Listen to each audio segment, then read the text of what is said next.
Officer Daniel Carter's world turned upside down when he spotted an innocent little girl clutching a piece of cardboard. What was scrawled on that makeshift sign would haunt him for years to come. As he approached, the girl's fearful eyes met his, and she spoke words that shook him to his core.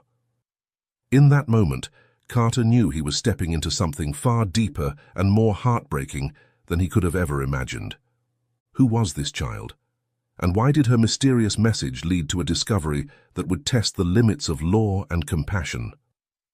Before we dive in, comment below where you're watching or listening from today, and if you enjoy this shocking story, don't forget to subscribe. The oppressive heat of the midsummer afternoon bore down on the bustling streets of Millbrook City. Officer Daniel Carter, a weathered cop in his early 40s, guided his patrol car through the familiar urban landscape.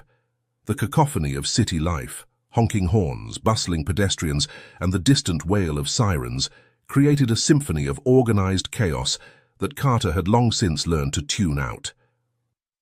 As he navigated the congested streets, Carter's blue eyes scanned his surroundings with a detached efficiency. Years on the force had honed his ability to spot trouble, but they had also dulled his emotional response to the daily grind of city life. The wrinkles around his eyes and the premature grey at his temples told the story of a man who had seen too much, weathered too many storms.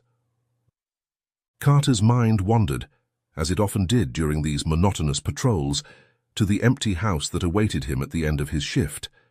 The divorce papers, finalized just 6 months ago, still sat in a drawer in his kitchen, a tangible reminder of another failure in his life. He pushed the thought away, focusing instead on the task at hand. As he approached a rundown convenience store on the corner of 5th and Main, something caught his eye.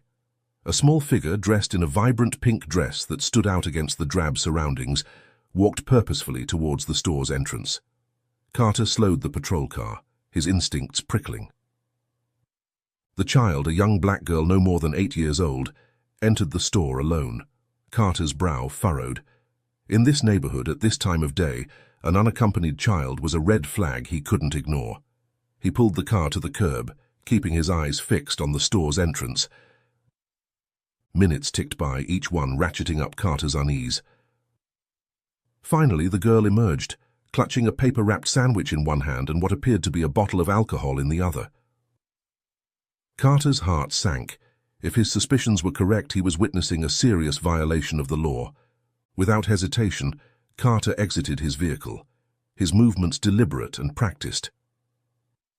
As he approached the girl, he noticed something that made his stomach churn. She was barefoot. The realization hit him like a physical blow, adding another layer of concern to an already troubling situation. "Hey there," Carter called out, trying to keep his voice gentle despite the urgency he felt. "Can I talk to you for a minute?" The girl's head snapped up, her eyes widening with fear as they locked onto Carter's uniform. In a flash, she turned and bolted, her small feet slapping against the hot pavement as she ran towards a narrow alley behind the store. Carter cursed under his breath, breaking into a run. "Wait," he called out, but the girl had already disappeared into the shadows of the alley. By the time he reached the entrance, she was gone, vanished as if she had never existed. Panting slightly, Carter stood at the mouth of the alley, his mind racing. The girl's sudden disappearance was perplexing. He scanned the narrow passage, noting the shadowy corners, stacked boxes, and overflowing dumpsters.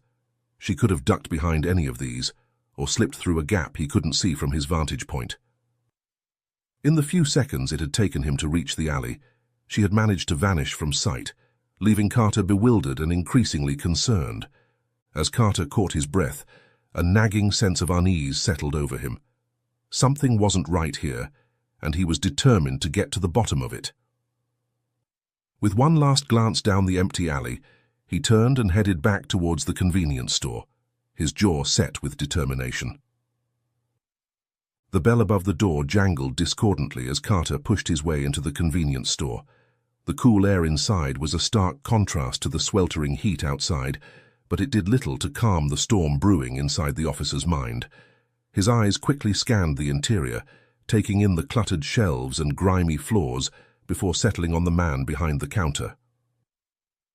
The shopkeeper, a middle-aged man with thinning hair and a paunch that spoke of too many years behind the counter, was hunched over a stack of receipts. He looked up as Carter approached, his expression morphing from boredom to wariness at the sight of the officer's uniform. "Can I help you, officer?" the shopkeeper asked, his voice carefully neutral. Carter planted his hands on the counter, leaning in slightly. "Yes, you can," he said, his tone clipped and professional. "I'd like to know why you sold alcohol to a minor just now." The accusation hung in the air between them, heavy and charged. The shopkeeper's eyes widened, then narrowed as he processed Carter's words.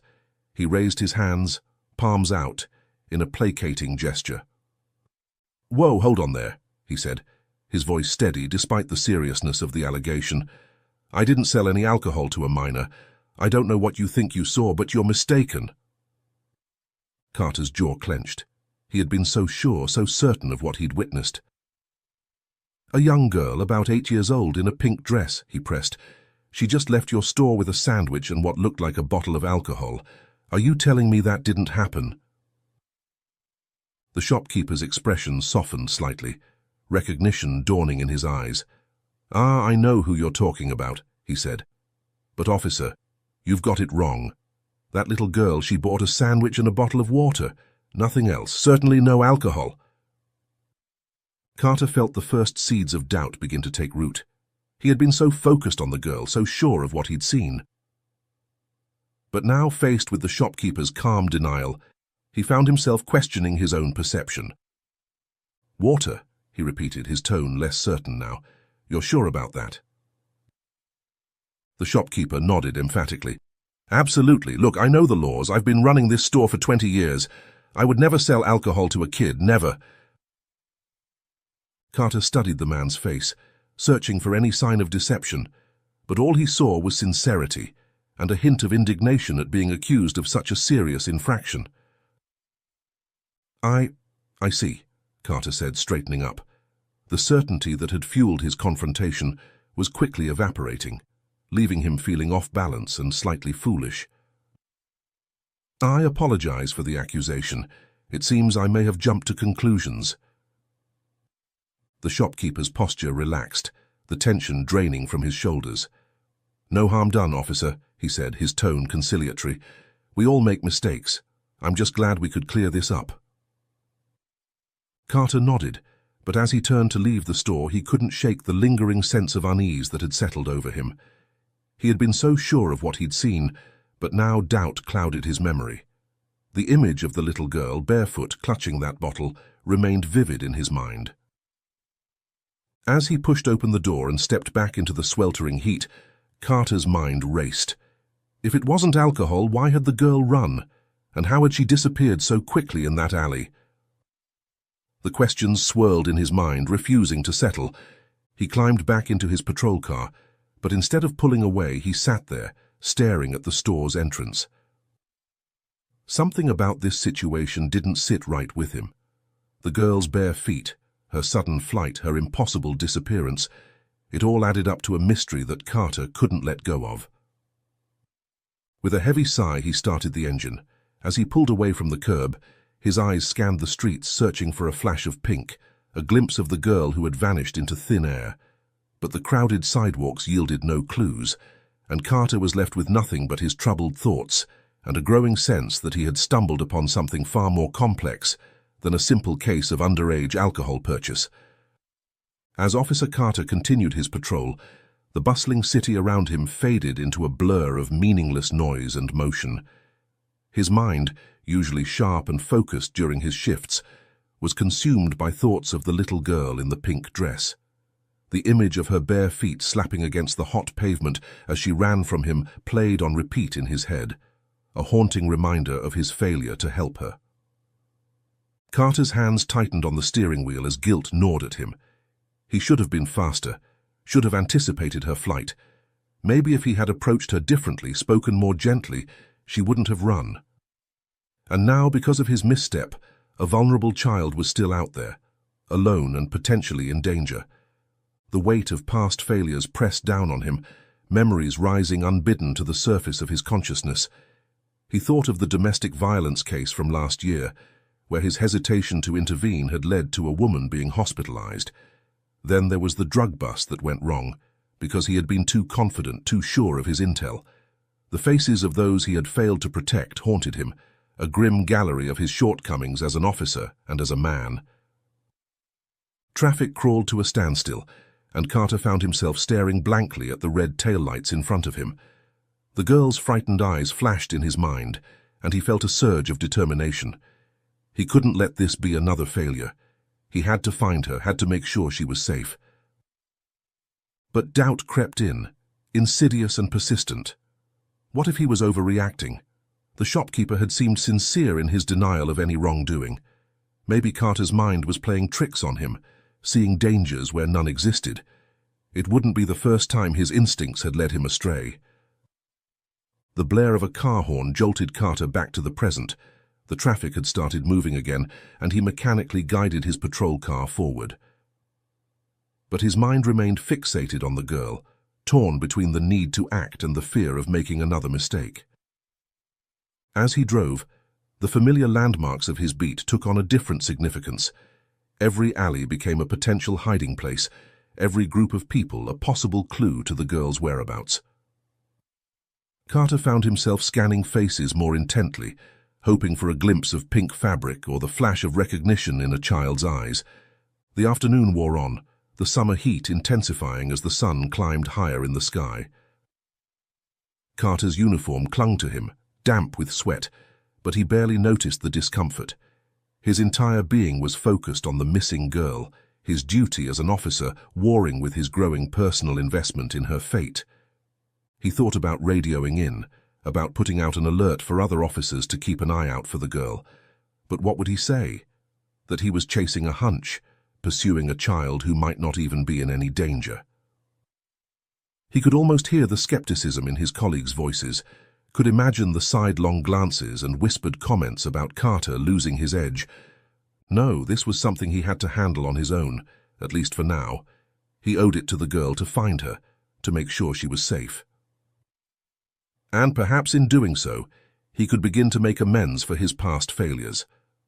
With renewed focus, Carter turned his patrol car down a side street, his eyes sharp and searching. Somewhere in this labyrinth of concrete and steel, a little girl in a pink dress was waiting to be found, and Officer Daniel Carter was not going to let her down. The sun had begun its descent, casting long shadows across the city streets, as Officer Carter found himself in a bustling area of outdoor cafes and restaurants.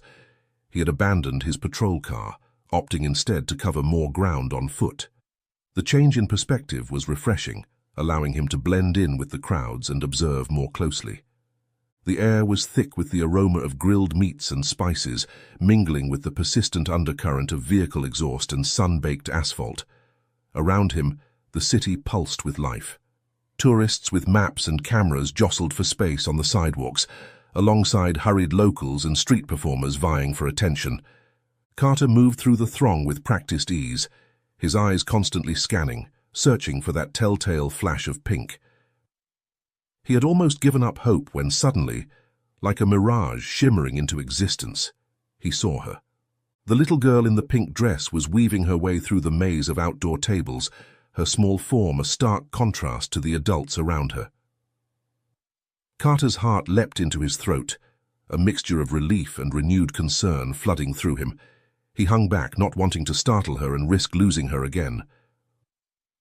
From his vantage point, Carter observed the girl's behavior with growing confusion. She moved from table to table, engaging briefly with the diners.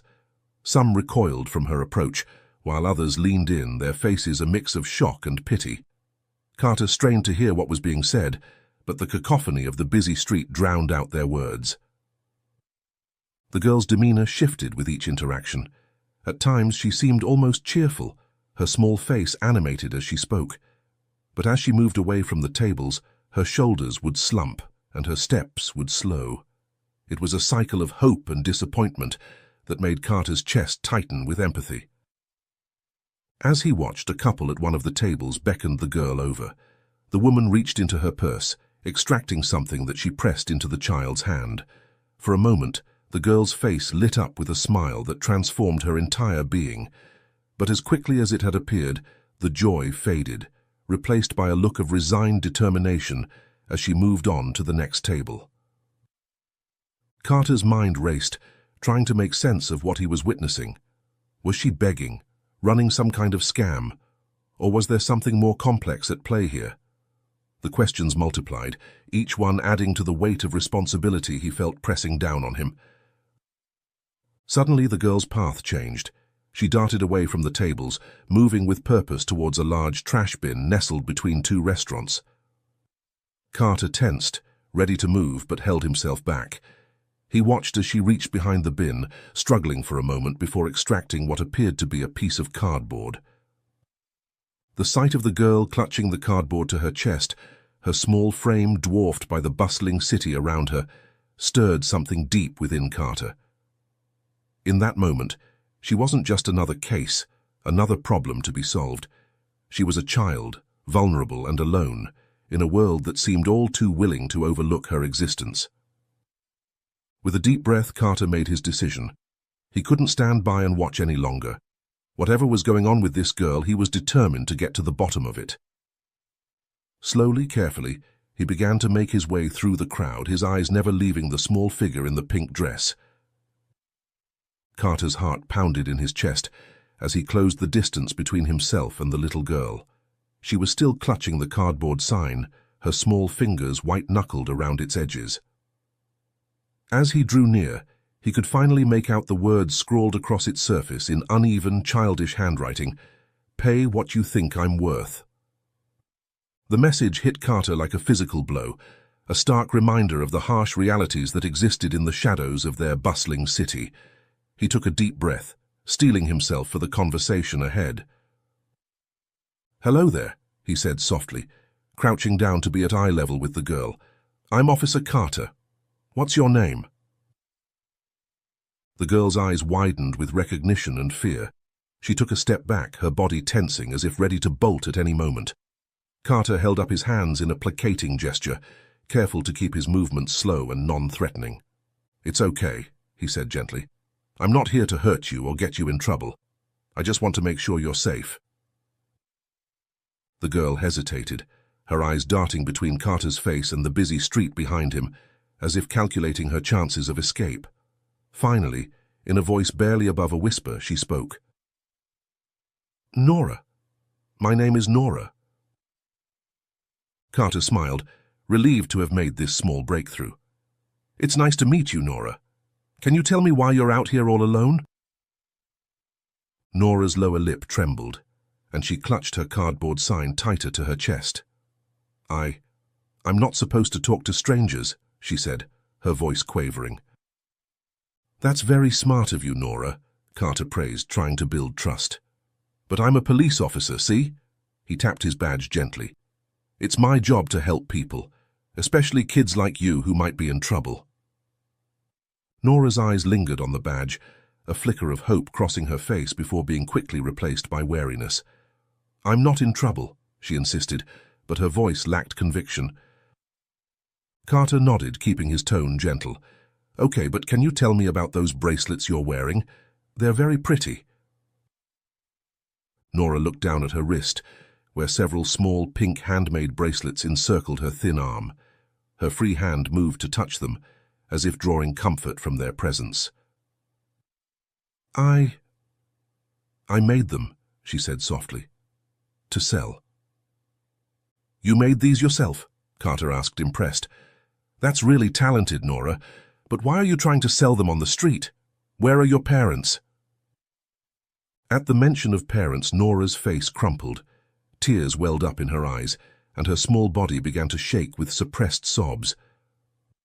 I can't," she stuttered, clearly overwhelmed. Carter's heart ached at the sight of her distress. He longed to reach out and comfort her, but he knew he needed to maintain a professional distance. "It's okay, Nora," he soothed. "You don't have to tell me everything right now, but I need to know if you're safe. Is there someone taking care of you?" Nora nodded hesitantly, wiping at her eyes with the back of her hand. "My brother," she whispered, But he made me do all this. Alarm bells rang in Carter's mind at her words. "What do you mean he made you do this?" he asked, struggling to keep his voice calm. Nora's eyes widened, realizing she might have said too much. "I don't want to get into trouble," she said, her voice trembling. "Please, I should go."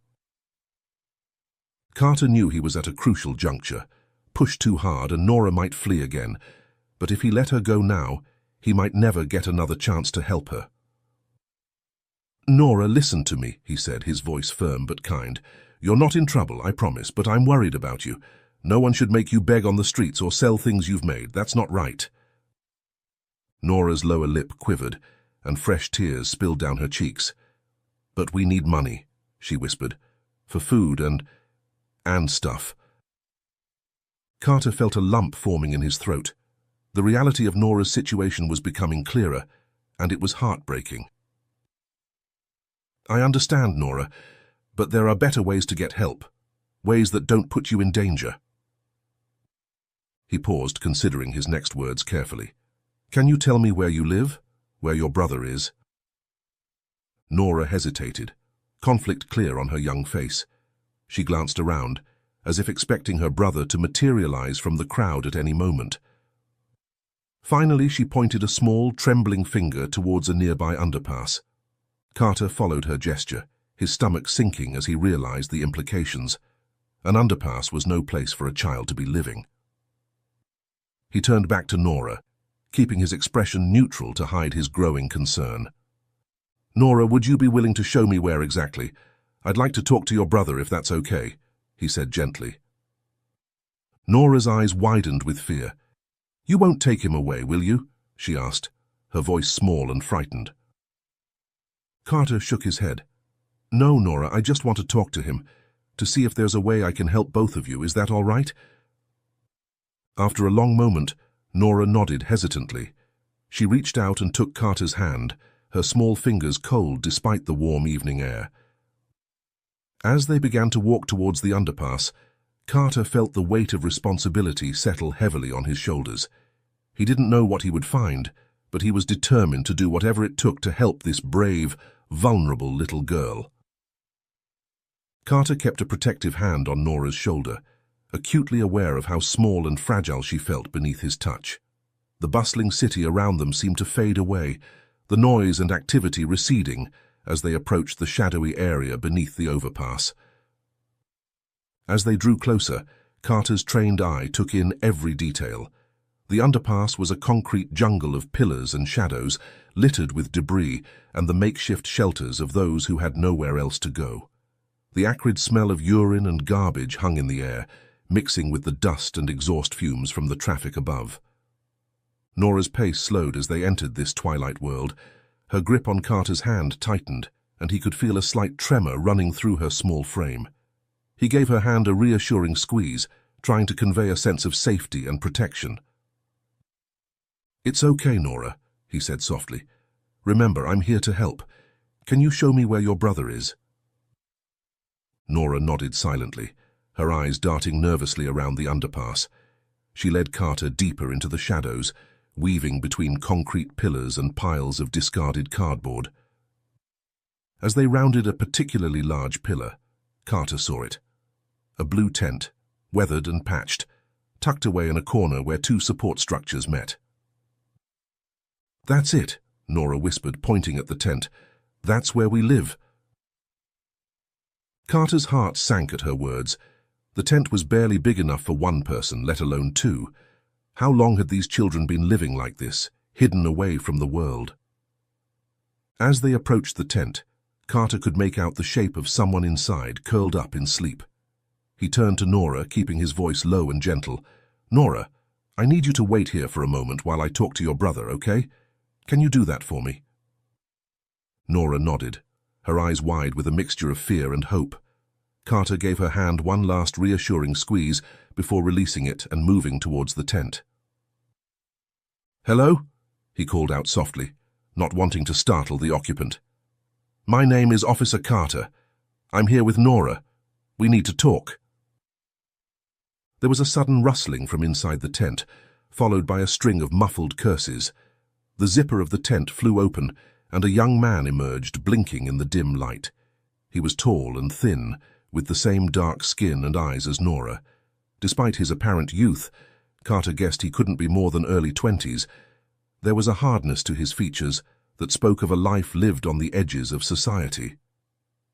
The young man's eyes widened as they took in Carter's uniform, then narrowed as they darted to Nora, standing a few feet away. In an instant, he was on his feet, positioning himself protectively between the officer and his sister. "Who the hell are you?" he demanded, his voice rough with sleep and hostility. "What do you want with my sister?" Carter held up his hands, palms out, in a gesture of peace. "As I said, I'm Officer Carter. I found Nora on the street trying to sell bracelets. I'm here to help, not to cause trouble." The young man's posture remained tense, his eyes flicking between Carter and Nora. "We don't need your help," he spat. "We're doing just fine on our own." Carter kept his voice calm and level. "I can see that you're doing your best to take care of your sister, but living under an overpass is no life for a child, or for you for that matter. What's your name?" The young man hesitated, clearly weighing his options. Finally he spoke, his voice tight with suppressed emotion. "Mikhail, my name is Mikhail." "Okay, Mikhail," Carter said, nodding. "Can we talk? I think we need to discuss your situation and see if there's a way I can help." Mikhail's jaw clenched, a muscle ticking in his cheek. He looked over at Nora, who was watching the exchange with wide, frightened eyes. Something in her expression seemed to soften him slightly. "Fine," he said grudgingly, "but not here. There's a bench over there, away from everyone else." Carter nodded his agreement, and the three of them made their way to a nearby bench, set slightly apart from the main area of the underpass. As they walked, Carter couldn't help but notice how Mikhail kept Nora close, his hand on her shoulder in a mirror of Carter's earlier gesture. The bench creaked under their combined weight as Carter, Mikhail and Nora sat down. The sounds of the city, the rush of traffic overhead, the distant wail of sirens seemed muffled here in this concrete cavern, creating an odd sense of isolation. Mikhail sat rigidly, his body angled protectively towards Nora, who huddled close to her brother's side. The contrast between the siblings was stark, Nora's pink dress a splash of innocence against Mikhail's worn, grimy clothes. Carter leaned forward, resting his elbows on his knees, trying to appear as non-threatening as possible.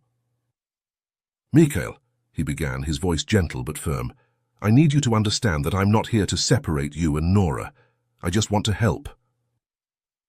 Mikhail's eyes, hard and wary, met Carter's. "Help?" he scoffed. "Where was your help when our mother died? Where was it when we had nowhere to go?" His voice was bitter, years of pain and resentment evident in every word. Carter felt the weight of those accusations, even though he knew he wasn't personally responsible. "I'm sorry for what you've been through," he said sincerely. "But I'm here now and I want to understand your situation. Can you tell me how you ended up here?" Mikhail was silent for a long moment, his jaw working as he seemed to wrestle with whether to trust this stranger in a uniform. Finally he spoke, his voice low and strained. "We came here from Senegal 2 years ago," he began. "Our mother, she was sick. She thought the doctors here could help her." He paused, swallowing hard. "They couldn't. She died 6 months after we arrived." Carter nodded sympathetically, encouraging Mikhail to continue. "We had no other family here," Mikhail went on. "Our father, he left years ago. We never knew him. After Mom died, we had nothing. No money, no home. The social workers wanted to put us in the system, separate us." His arm tightened around Nora. "I couldn't let that happen. I promised Mom I'd take care of Nora." "So you ran," Carter said softly, understanding dawning. Mikhail nodded. "We've been on our own ever since. I've tried to find work, but—" He trailed off, gesturing helplessly at their surroundings. Carter's mind raced, piecing together the harsh reality of their situation. 2 young immigrants alone in a foreign country, slipping through the cracks of a system meant to protect them. "The bracelets," Carter said, glancing at Nora's wrist. "That was your idea." A flicker of pride crossed Mikhail's face. Nora's good with her hands. I thought if we could sell them, make some money. He shook his head. It's not enough. It's never enough. Carter leaned back, processing everything he'd heard. The situation was more complex than he'd initially thought, layered with issues of immigration, poverty, and a system that had failed these two young people. Mikhail, he said carefully, I understand why you ran, but living like this, sending Nora out to beg, it's not safe, it's not sustainable. Mikhail's face hardened. You think I don't know that? He snapped. You think I want this for her? For us? But what choice do we have? Carter held Mikhail's gaze steadily. There are options, he said. Resources, people who can help. But you have to be willing to trust the system again. Mikhail laughed bitterly. The system that wanted to tear us apart, no thanks. I know it's hard to trust, Carter acknowledged, but not everyone in the system is the same. There are good people who want to help. Nora, who had been silent throughout the exchange, suddenly spoke up. Like you? She asked, her voice small but hopeful. Carter felt a lump form in his throat. Yes, Nora, he said softly. Like me. Mikhail looked down at his sister, then back at Carter. For the first time, the hard shell of mistrust seemed to crack, revealing the scared young man beneath. What? Mikhail hesitated, then continued. What exactly are you proposing, officer? Carter took a deep breath. He knew what he was about to suggest was unorthodox, possibly even against regulations. But looking at these two young people, Mikhail trying so hard to be strong, and Nora resilient despite everything she'd been through, he knew he couldn't walk away. I have an idea, he said slowly. It's not a permanent solution, but it could give us time to figure things out, to find a way to keep you together and get you the help you need. Mikhail leaned forward slightly, a glimmer of cautious hope in his eyes. We're listening, he said. As Carter finished outlining his proposal, a heavy silence fell over the trio. The distant rumble of traffic above seemed to underscore the gravity of the moment. Mikhail sat motionless, his face a mask of conflicting emotions, hope warring with suspicion, desperation with pride. Let me get this straight, Mikhail said slowly, his voice low and controlled. You want us to come stay with you? In your home? Carter nodded, acutely aware of how unorthodox his suggestion was. Yes, but let me explain why I'm proposing this, he said, leaning forward. I know it's not the ideal legal solution, but it could work as a temporary measure. Michael's eyes narrowed. How? We're still undocumented. How does staying with you change anything? Carter took a deep breath, organizing his thoughts. Legally, you're Nora's guardian, Mikhail. That's not in question. The issue is your living situation. If you had a stable address, a roof over your head, it would make your role as Nora's guardian more acceptable from a legal standpoint. He paused, letting the information sink in. It's not perfect, and it doesn't solve everything, but it gives us time. Time to figure out a more permanent solution without the immediate risk of you two being separated by the system. Mikhail's brow furrowed as he processed Carter's words. But won't you get in trouble for harboring us? Carter nodded gravely. There's a risk, yes, but if anyone asks, your distant relatives staying with me temporarily while we sort out some family issues. It's not ideal, but it's more believable than the truth. He leaned back, his face serious. Look, I know this isn't by the book, but I've seen too many cases where following procedure tears families apart. You're doing your best to take care of Nora, and I believe you deserve a chance to do that in a safe environment while we work on legalizing your status. Mikhail studied Carter's face, confusion and suspicion warring in his eyes. Why? He asked, his voice barely above a whisper. Why would you risk so much for us? Carter took a deep breath, his eyes softening with understanding. Because I know at least a little bit how you feel, he said softly. My parents brought me to this country when I was young, looking for better opportunities. We came legally, but I remember how hard it was, the uncertainty, the fear of the unknown, trying to build a new life in a strange place. He paused, his gaze drifting to Nora for a moment before returning to Mikhail. "What you've been through, it's so much worse than anything I experienced. But I understand the drive to find a better life, to protect your family, and I can't stand by and watch you struggle when I have the power to help." Michael's expression shifted, a flicker of surprise and then understanding crossing his face. You're an immigrant too?" he asked, a hint of hope in his voice. Carter nodded. "I am, and while our experiences are very different, I want you to know that I see you, Mikhail. I see how hard you're fighting for Nora, for a chance at a better life. You deserve that chance, both of you." Nora, who had been silent throughout the exchange, suddenly spoke up. "Does this mean we'll have a real home, with beds and everything?" The innocence of her question brought a lump to Carter's throat. He nodded, smiling gently at her. "Yes, Nora. A real home, at least for now." Mikhail looked at his sister, then back at Carter. The suspicion in his eyes was gradually being replaced by cautious hope. "And you really think this could work? That it could help us stay together?" Carter met Mikhail's gaze steadily. "I believe it's our best shot right now. It's not a permanent fix, but it gives us a foundation to build on. We can look into legal options, maybe find an immigration lawyer who can help. But the most important thing is that it keeps you two together and off the streets." He leaned forward, his voice earnest. "I know I'm asking you to trust me, and that's not easy given what you've been through. But I promise you, Mikhail, my only goal here is to help you and Nora find a stable, legal way to stay together." Mikhail was quiet for a long moment, his eyes studying Carter's face intently. Finally, he nodded slowly.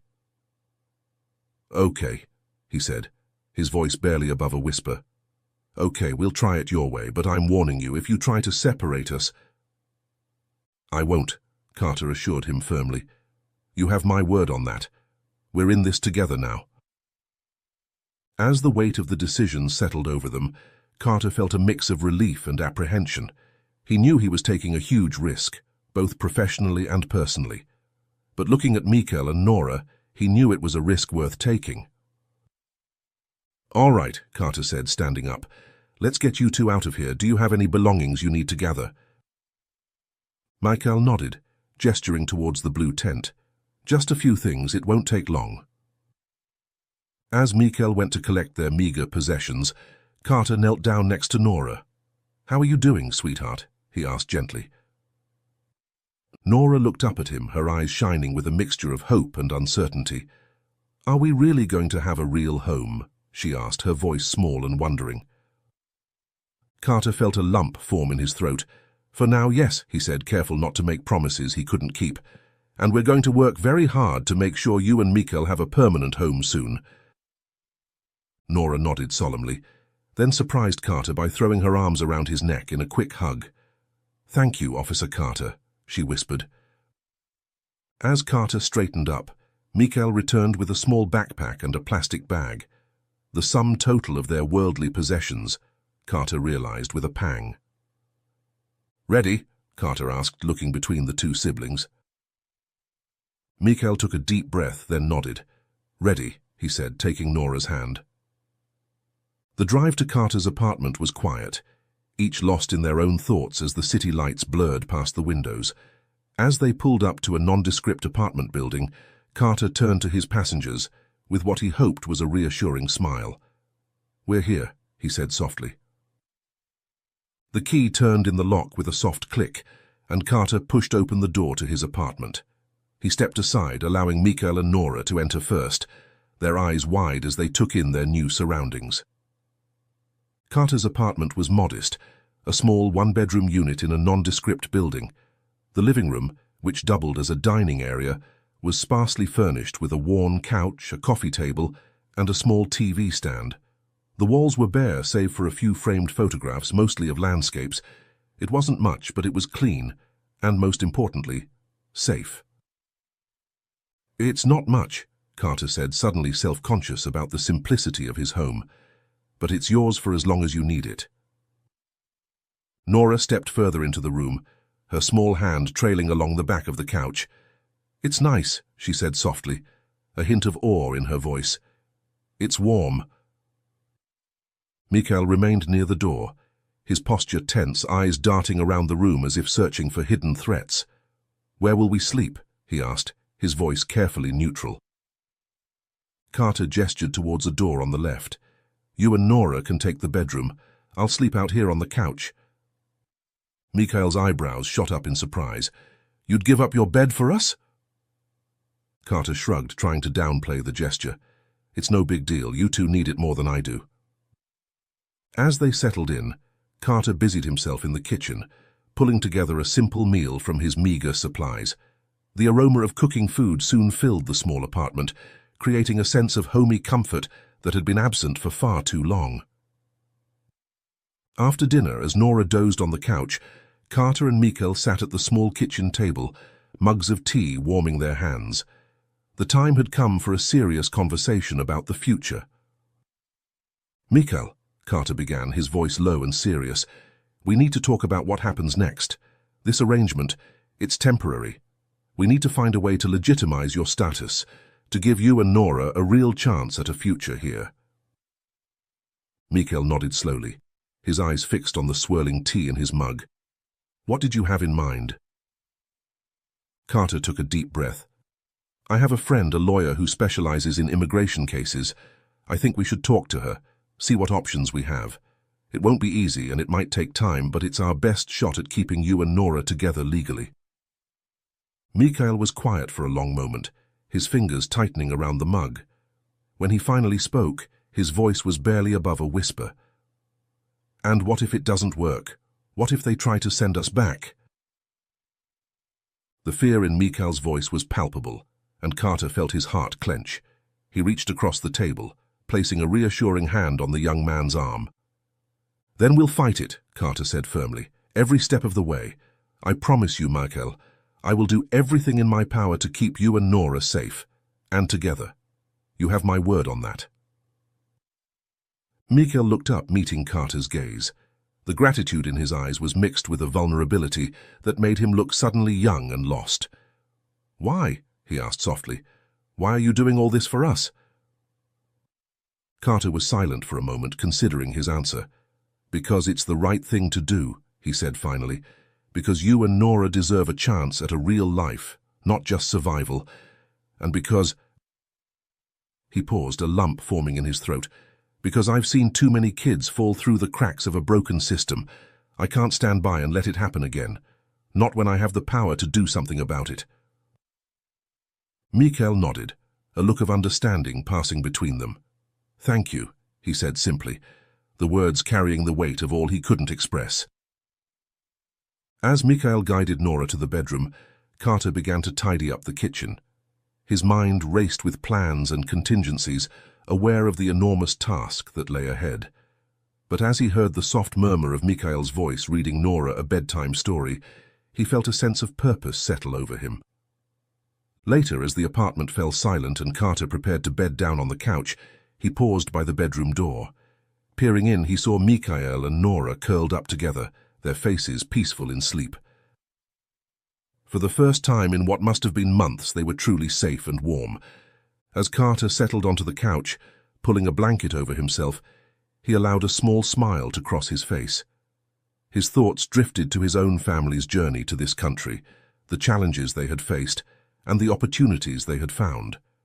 He understood, perhaps better than most, the courage it took to leave everything behind in search of a better life.